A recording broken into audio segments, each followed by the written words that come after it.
तो आज की इस वीडियो में हम लोग एक्सरसाइज 10C करने वाले हैं, जो कि स्टैंडर्ड 8 का है, RS अग्रवाल का बुक से। तो वीडियो के अंत तक बने रहना ताकि आपको अच्छी तरह समझ में आए, और अगर आपको समझ में आए तो मेरे चैनल को सब्सक्राइब करना, ठीक है। चलिए क्वेश्चन नंबर 1 से स्टार्ट करते हैं। तो हमारा क्वेश्चन नंबर 1 है, the least price of a refrigerator is 14,650 rupees if 6% is charge as sales tax. बोल रहा है कि एक रेफ्रिजरेटर का लीस्ट प्राइस है 14,650 रुपीज़, और अगर इस पे 6% का सेल्स टैक्स अगर लगाया जाता है तो आपको बताना है कि जो रेफ्रिजरेटर है उसका कॉस्ट कितना होगा। सबसे पहले क्या करते हैं हम लोग, जो भी हमारा गिवन होता है वो लिखते हैं ना। हमारा गिवन दिया हुआ है least price of a refrigerator,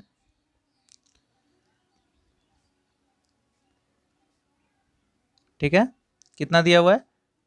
14,650 rupees, okay. और उस पर क्या है, 6% का सेल्स टैक्स लगता है। सेल्स टैक्स लगा है कितना का? 6% का सेल्स टैक्स लगा है। तो हमको क्या करना है, 6% का जो सेल्स टैक्स लगा है वो कितना है, वो कॉस्ट निकालेंगे हम, ठीक है। देन सेल्स टैक्स जो लगा है वो कितना होगा, क्या है, 6% लगा है किस पे, इस पे। तो हम इसका सेल्स 6% निकालेंगे, ठीक है। तो यहाँ से हो जाएगा 6/100 मल्टीप्लाई बाय 14650, ठीक है। 0 0 क्या कट गया, 5 2 जा 10, 5 2 जा 10, 5 9 जा 45, 5 3 जा 15, ठीक है। और 2 3 जा 6। तो यहाँ से हमारा आ जाएगा 3 इंटू 293 करेंगे मल्टीप्लाई, तो हमारा जो है सेल्स टैक्स निकल जाएगा, जो कि हमारा कितना होगा, 879 रुपीज़, ठीक। ये हमारा क्या निकला, सेल्स टैक्स। तो अब जो सेल्स टैक्स निकला है वो क्या होता है, जो भी प्राइस होता है इस चीज़ को क्या होता है, जो भी हमारा ऐड कर दिया जाता है कि नहीं, तो हमारा जो टोटल कॉस्ट जो है वो निकल जाता है। तो हम अगर बोलेंगे कॉस्ट ऑफ रेफ्रिजरेटर क्या होगा,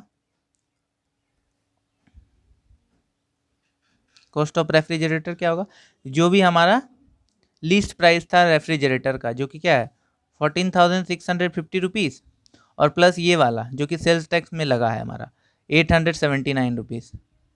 इन दोनों को जोड़ देंगे तो हमारा क्या निकल जाएगा, टोटल कॉस्ट ऑफ रेफ्रिजरेटर जो भी होगा। तो आप ऐड कर लेना, आपको आ जाएगा आंसर आपका 15529, ठीक। तो ये जो है हमारा क्वेश्चन नंबर 1 जो है बन गया है। तो अब करते हैं क्वेश्चन नंबर 2। तो देखिए क्वेश्चन नंबर 2 क्या दिया हुआ है, Reena bought the following article from a general store. Reena जो है कुछ सामान खरीदी है जनरल स्टोर से, जिसमें कि आपको दिया हुआ है, जिसमें कि पहला है 1 टाई कॉस्टिंग 250, एक टाई है जिसका दाम है 250 रुपीज़, और उसमें सेल्स टैक्स लगा है 6% का। तो उसी टाइप से इन सभी का आपको निकालना है प्राइस, ठीक है, जो भी टोटल कॉस्ट होगा, और उसका टोटल अमाउंट निकालना है जो कि रीना को पे करना है, ठीक है। तो चलिए निकाल के देखते हैं 1 बाय 1। तो हमारा है कि रीना जो है कुछ आर्टिकल खरीदी है, रीना बॉट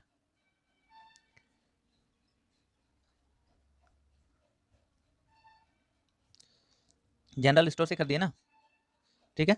तो सबसे पहले वो क्या है, हमारा सबसे पहले क्वेश्चन था कि क्या है, एक टाई खरीदी है जिसका कि दाम है 250, ठीक है। तो जो भी हमारा गिवन है वो पहले लिख लेते हैं। रीना क्या कर दी है, एक 1 टाई, ठीक है, एक टाई जिसका दाम कितना है 250 रुपीज़, और इस पर इसको सेल्स टैक्स लगाया है 6% का, ठीक। इस पे इसको 6% का सेल्स टैक्स लगा है। तो आप निकालना है टाई का टोटल कॉस्ट। तो हम क्या करेंगे, सबसे पहले निकालेंगे सेल्स टैक्स 6%, इसका कितना होगा, इसलिए सेल्स टैक्स निकाल लेते हैं सबसे पहले। 6% ऑफ ₹250 निकाल के देखते हैं, ठीक। 2 3 जा 6, 5 6 जा 15, यहाँ से देखिए ₹15 जो है इसका सेल्स टैक्स है। मीन्स इस चीज़ को इसमें ऐड करेंगे तो हमारा जो टोटल कॉस्ट है वो निकल जाएगा, है ना। तो यहाँ से हमारा आ जाएगा टोटल कॉस्ट कितना निकल जाएगा, जो भी हमारा दाम था टाई का, एक टाई का 250 और प्लस इसमें जो सेल्स टैक्स लगा है वो कितना हो जाएगा हमारा 265 रुपीज़ जो है इस टाई का टोटल कॉस्ट निकल जाएगा। ठीक है, तो ये हमारा पहला का निकल गया। अब दूसरा बना, तो हमारा इसमें है कि मेडिसिन का दाम निकालना है, जिसका कि दाम दिया मेडिसिन का 625 रुपीज़। ठीक है, तो मेडिसिन का कॉस्ट कितना है 625 रुपीज़ है, जिसपे कि सेल्स टैक्स लगा है कितना का 4% का सेल्स टैक्स लगा है। ठीक है, तो हम सेल टैक्स निकाल लेंगे, कितना रुपीज़ का सेल टैक्स है, क्या है 4% ऑफ 625 निकाल लेंगे, 4% ऑफ 625, तो 5 टू जा 10, 5 1 जा 5, 5 टू जा 10, 5 5 जा 25। ठीक है, अब 5 4 जा 20, 5 टू जा 10, 5 5 जा 25, और यहाँ से 4 4 कैंसिल आउट हो गया, और यहाँ से आ गया हमारा रुपीज़ जो है 25, वो सेल्स टैक्स है। मीन्स जो टोटल कॉस्ट इसका निकलेगा वो कितना निकलेगा, दोनों को ऐड कर देंगे तो हमारा टोटल कॉस्ट निकल जाएगा। टोटल कॉस्ट हो जाएगा हमारा 625 रुपीज़ पहले था, प्लस 25 रुपीज़ सेल्स टैक्स जो निकला, तो इन दोनों को जोड़ेंगे तो हमारा 650 रुपीज़ निकल जाएगा। तो ये क्या हो गया, हमारा मेडिसिन का निकल गया। अब 3 नंबर, अब तीसरा सामान है कि कॉस्मेटिक लिए, जिसका कि दाम 430 रुपया है और सेल टैक्स 10% का लगा है। ठीक है, तो इसका भी निकाल लेते हैं प्राइस टोटल कॉस्ट। तो कॉस्मेटिक्स का दिया हुआ है, ठीक है, ₹430, और इसमें सेल्स टैक्स लगा है कितना का, तो 10% का, तो इसलिए हम सेल टैक्स निकाल लेंगे कितना रुपीज़ का हुआ है। ठीक है, तो सेल्स टैक्स हो जाएगा 10% ऑफ 430, 10% 430 रुपये का निकाल लेंगे, 430 मल्टीप्लाई कर देंगे। ठीक है, तो यहाँ से 0 0 कट गया, यहाँ भी 0 0 कट गया, तो 43 रुपीज़ आ जाएगा। ठीक है, तो यहाँ से हमारा सेल्स टैक्स निकल गया। टोटल कॉस्ट फिर से निकाल लेंगे। टोटल कॉस्ट पहले 430 रुपीज़ था, प्लस 43 रुपीज़ ऐड हो गया, तो यहाँ से हमारा कितना आ जाएगा 473 रुपीज़। ठीक है, तो ये भी हमारा निकल गया। अब अगला देखते हैं। अब हमारा क्लोथ्स का दाम दिया हुआ है 1175 रुपीज़, और इसमें सेल्स टैक्स है 8% का, तो इसका भी निकाल लेंगे टोटल कॉस्ट। क्लोथ्स का दाम दिया हुआ है 1175 रुपीज़, सेल्स टैक्स कितना का है 8% का है, तो जो भी सेल्स टैक्स इसका दाम है वो निकाल लेते हैं ना टोटल कॉस्ट। सेल्स टैक्स पे कितना का दाम लगाया, तो 1175 का 8% निकाल लेंगे हम। ठीक, तो 5 2 जा 10, 5 से डिवाइड कर रहे हैं, 5 2 जा 10, 5 3 जा 15, 5 5 जा 25, यहाँ से फिर से 5 4 जा 20, 5 4 जा 20, 5 7 जा 35, 4 2 जा 8, मीन्स इसको जब हम 47 इंटू 2 करेंगे तो ये हमारा कॉस्ट निकल जाएगा। कर लेते हैं, तो यहाँ से 94 रुपीज़ निकल गया। तो यहाँ से हमारा जो टोटल कॉस्ट है वो निकल जाएगा। पहले कॉस्ट कितना था 1175 रुपीज़ ना, उसके बाद 94 रुपीज़ और ऐड हो गया, तो हमारा कितना हो जाएगा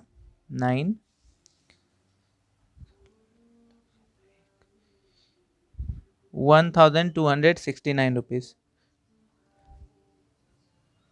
ठीक है, तो अब जो हमारा टोटल कॉस्ट, जो उसको टोटल उस जनरल स्टोर से जो सामान कर देते उसका टोटल कॉस्ट कितना होगा, तो वो निकाल लेंगे। तो उसको जो टोटल अमाउंट जो कि उसको पे करना था उस जनरल स्टोर में, वो कितना हो जाएगा। सबसे पहले हमारा कितना था, हमने निकाला 265 रुपीज़। ठीक, 265 रुपीज़।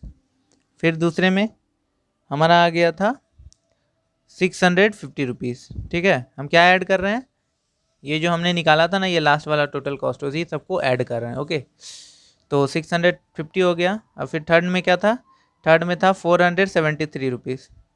ठीक, अब फोर्थ में हमारा देखिए, पहले में था 265 रुपीज़ जो कि हमने निकाला था टाई का कॉस्ट। दूसरे में हमने निकाला मेडिसिन का कॉस्ट। फिर हमने तीसरे में निकाला कॉस्मेटिक्स का कॉस्ट। और चौथे में क्लोथ्स का, जो कि 1269 है। तो जब इन सभी को हम ऐड करेंगे तो हमारा कितना आ जाएगा? ऐड करके देख लेंगे, 2657 रुपीज़ जो है हमारा जो टोटल कॉस्ट आ गया है, जो कि इसको पे करना है। ठीक है, रीना को। तो इस टाइप से हमने क्वेश्चन नंबर 2 भी कर लिया। अब बढ़ते हैं क्वेश्चन नंबर 3। जो है इसमें दिया हुआ है Tanvi bought a watch for rupees इतना। तानवी एक वॉच खरीदी है जिसका कि दाम दिया हुआ है 1980 रुपीज़। ठीक है, तो हमारा क्या दिया हुआ है? वॉच का दाम लिख लेते हैं सबसे पहले। Cost of watch, background music पे के लिए सॉरी, उसके लिए कुछ कर नहीं सकते हैं, सॉरी।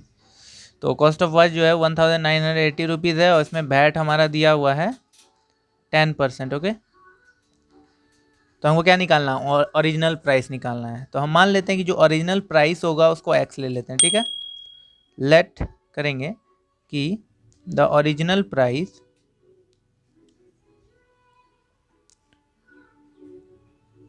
बी एक्स, जो भी हमारा ओरिजिनल प्राइस था उसको हम एक्स मान लेते हैं। ठीक है, तो अब हमारा वैट जो दिया वो 10% है, किस पे? तो एक्स पे ना। तो वैट निकाल लेंगे, कितना वैट है? ठीक है, वैट हो जाएगा हमारा 10%। किसका? एक्स का। मीन्स इसको ऐसे लिख सकते हैं ना, 10/100 इंटू एक्स।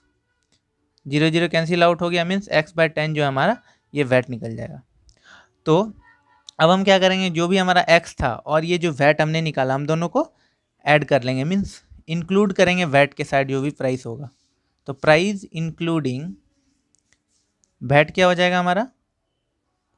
वैट के साथ जो हमारा प्राइस हो जाएगा वो हो जाएगा x प्लस ये वाला x/10। ठीक है, फिर हम इन दोनों को सॉल्व कर लेते हैं। कितना आ जाएगा? 10x plus x means 11x/10। ये हमारा क्या हुआ? Price including VAT.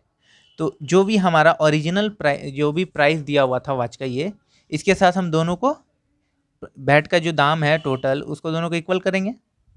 तो इसीलिए हमारा क्या आ जाएगा? जो भी ये प्राइस इंक्लूडिंग वैट था कितना है? तो 11x/10। ये किसके बराबर है? तो जो हमारा प्राइस दिया हुआ था 1980 रुपीज़ के। ठीक है, तो हम यहाँ पे ऐसे लिख सकते हैं ना, 11x जो होता है वो हो जाएगा 1980 रुपीज़, और ये वाला इधर जब आएगा तो इंटू मल्टीप्लाई हो जाएगा 10 से। ठीक, तो x को अगर हम अकेला निकालना चाहें तो ये क्या आ जाएगा? 1980 रुपीज़ इंटू 10 डिवाइडेड बाय, क्यों इधर मल्टीप्लाई में था ना तो इधर आके डिवाइड हो जाएगा। तो इस टाइप से अब हम इसको सॉल्व कर लेंगे। तो 11 का टेबल में इसमें देखते हैं, 11 1 11, 11 8 88। ठीक है, 180 इंटू 10 तो आ जाएगा हमारा यहाँ से ₹1800। ठीक है, तो ये जो है हमारा ओरिजिनल प्राइस निकल जाएगा। तो ओरिजिनल प्राइस कितना निकला? 1800। तो इसीलिए ओरिजिनल प्राइस हमारा निकल गया, कितना निकला? ₹1800 वॉच का। ठीक है, तो इस टाइप से हमने क्वेश्चन नंबर 3 भी कर लिया। अब करते क्वेश्चन नंबर 4। तो हमारा क्वेश्चन नंबर 4 दिया हुआ है कि Mohit bought a shirt for rupees इतना। मोहित जो है एक शर्ट खरीदा है जिसका कि दाम दिया हुआ है 1370.50। ठीक है, रुपीज़। तो जिसमें कि वैट लगाया 7% का। तो आपको क्या बताना है? Original price. ठीक है, तो इसमें भी वही काम करेंगे। जब भी हमको ओरिजिनल प्राइस निकालना होगा तो जो भी हमारा ओरिजिनल प्राइस होगा हम उसको लेट करेंगे। ठीक है, तो let the original price be X. ठीक है, ओरिजिनल प्राइस हमको एक्स मानेंगे, और फिर हमारा जो शर्ट का जो दाम दिया हुआ है उसको लिखेंगे प्राइस ऑफ शर्ट। कितना दिया हुआ है? ₹1337.50। ठीक है, और इस पर वैट भी दिया हुआ है 7% का है। ठीक है, तो हम क्या करेंगे, जो भी वैट है, ये जो वैट है 7%, किस पे वैट लगा होगा, एक्स पे, जो भी ओरिजिनल प्राइस होता है उसी पे लगता है ना। तो हम वैट निकाल लेंगे, तो हमारा वैट हो जाएगा 7% of x means 7/100 into x, जिस चीज़ को हम ऐसे भी लिख सकते हैं 7x/100। ठीक है, तो ये हमारा वैट हो गया, वैट हो गया। अब हम क्या करेंगे, वैट के साथ जो भी प्राइस इंक्लूड हुआ होगा, टोटल कॉस्ट मीन्स जो भी हमारा ओरिजिनल प्राइस होगा प्लस वैट ऐड हुआ होगा ना, वो ओरिजिनल प्राइस के बराबर होगा। तो इसलिए हम लिखेंगे प्राइस इंक्लूडिंग वैट। ठीक है, वैट के साथ जो मिलके जो प्राइस बना था वो क्या होगा, जो भी हमारा एक्स था वो हो जाएगा ऐड इसके साथ 7x/100 के साथ। तो यहाँ से हमारा प्राइस निकल जाएगा 100x प्लस 7x/100। ठीक है, मीन्स 107x/100। हमने क्या किया, एलसीएम निकाला है। ओके, तो अब ये जो हुआ है प्राइस इंक्लूडिंग वैट, ये किसके बराबर है, इस चीज़ के बराबर होगा, प्राइस ऑफ शर्ट। तो इसीलिए हम क्या करेंगे, 107x जो है डिवाइडेड बाय 100 किसके बराबर है, 1337.50 रुपीज़ के इक्वल है। ठीक है, तो इसी चीज़ को हम सॉल्व कर लेंगे, तो आ जाएगा हमारा 107x किसके बराबर हो जाएगा, 1337.50 इंटू 100। और इस 107 को जब हम इधर लाएंगे तो ये क्या हो जाएगा, ये पूरा चीज़ इधर आ जाएगा इसके नीचे, तो ये आ जाएगा ऐसे, एक्स का वैल्यू कितना हो जाएगा 1337.50 इंटू 100 डिवाइडेड बाय 107। ठीक है, तो इस चीज़ को हम पॉइंट उड़ाएंगे तो नीचे 100 आएगा, और ये 100 और ये 100 कैंसिल आउट हो जाएगा। तो हम क्या करेंगे, इस चीज़ को इससे डिवाइड कर लेंगे, और जैसे ही आप डिवाइड कीजिएगा तो आ जाएगा आपका, पूरे को डिवाइड करना, आपको आएगा 1250 रुपीज़ आ जाएगा। ठीक है, जो कि आपका एक्स का वैल्यू निकल जाएगा, जो कि क्या है, प्राइस जो है वैट के अलावा। तो यहाँ से हमारा निकल जाएगा कितना रुपीज़ निकला एक्स का, 1250, जो कि क्या है, हमारा ओरिजिनल प्राइस ऑफ शर्ट है। ठीक है, तो हम इस चीज़ को लिख लेंगे, ओरिजिनल प्राइस ऑफ शर्ट कितना निकला, ओरिजिनल प्राइस ऑफ शर्ट है ₹1250। ठीक है, तो इस टाइप से हमने क्वेश्चन नंबर 4 भी कर लिया। अब करते हैं क्वेश्चन नंबर 5, जो कि हमारा लास्ट क्वेश्चन होगा। अगर अभी तक आपने मेरे चैनल को सब्सक्राइब नहीं किया तो कर लेना। तो हमारा क्वेश्चन नंबर 5 दिया हुआ है कि Karuna bought 10 gram of gold for rupees इतना, 10 ग्राम गोल्ड का दाम दिया हुआ है इतना, जिसमें कि वैट लगा है 1%। तो आपको क्या करना, what is the rate of gold for 10 ग्राम। तो 10 ग्राम पे आपको रेट बताना है कि कितना का होगा। ठीक है, तो हमें क्या करना है कि सबसे पहले करुणा 10 ग्राम गोल्ड खरीदी थी, करुणा बॉट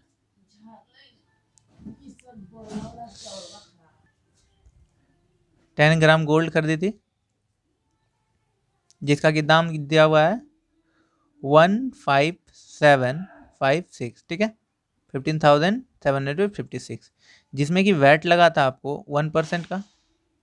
ठीक, हमको प्राइस ऑफ गोल्ड निकालना है 10 ग्राम पे। तो क्या करेंगे, लेट करते हैं, लेट ओरिजिनल प्राइस भी एक्स, जो भी ओरिजिनल प्राइस होगा वो हम एक्स मान लेते हैं। ठीक है, तो जब हम वैट लगा एक्स पे तो वैट हमारा निकल जाएगा 1% ऑफ एक्स। इस चीज़ को हम ऐसे लिख सकते हैं 1/100 इंटू एक्स, या फिर x/100। ओके, जो कि वैट का दाम निकाला। तो वैट के साथ जो दाम हो जाएगा हमारा क्या हो जाएगा, प्राइस इंक्लूडिंग वैट, वैट के साथ जो प्राइस हो जाएगा वो हो जाएगा हमारा x प्लस x/100। ये चीज़ तो आपको समझ में आ ही रहा होगा क्यों हम ऐड कर रहे हैं, क्योंकि वैट जो होता है टोटल प्राइस जो होगा वो इसके बराबर होगा जो कि हमारा दिया हुआ है, इसीलिए हम ऐड कर रहे हैं। ठीक है, तो यहाँ से हमारा निकल जाएगा 100 100x plus x means 101x divided by 100। ठीक, तो ये प्राइस इंक्लूडिंग वैट हो गया, जो कि किसके बराबर होगा, 15,756 के बराबर होगा। तो इसीलिए हम इस चीज़ को 101x डिवाइडेड बाय 100 को इसके बराबर कह सकते हैं ना, गोल्ड 10 ग्राम गोल्ड का जो दाम था 15,756 के साथ। तो जब हम x को इस चीज़ को सॉल्व करना चाहेंगे तो ये इस टाइप से हो जाएगा ना, 15756 इंटू 100 डिवाइडेड बाय 101। ठीक है, तो इस चीज़ को हम डिवाइड करते हैं और देखते हैं कितना आंसर आता है। यहाँ पे 1, ठीक, 560 आ जाएगा। तो जब हम इस चीज़ को डिवाइड करेंगे तो ये आ जाएगा 1560 नहीं होगा, ओके। तो 156 इंटू 100 हो गया, और हम इस चीज़ को ऐसे लिख सकते हैं 156 इंटू 100, जो कि हमारा आ जाएगा 15600, जो कि हमारा क्या है, रेट ऑफ गोल्ड पर 10 ग्राम। ठीक है, ये क्या है, रेट ऑफ गोल्ड पर 10 ग्राम। तो इस चीज़ को हम लिख देते हैं, रेट ऑफ गोल्ड पर 10 ग्राम कितना निकला, 15,600। ठीक है, तो ये जो हमारा निकल गया। तो इसी तरह हमने क्वेश्चन नंबर 5 भी कर लिया है। Thank you everyone. अगर आपको वीडियो अच्छा लगा तो चैनल को जरूर सब्सक्राइब करना। मिलते हैं अगले वीडियो में अगले पार्ट के साथ। Thank you.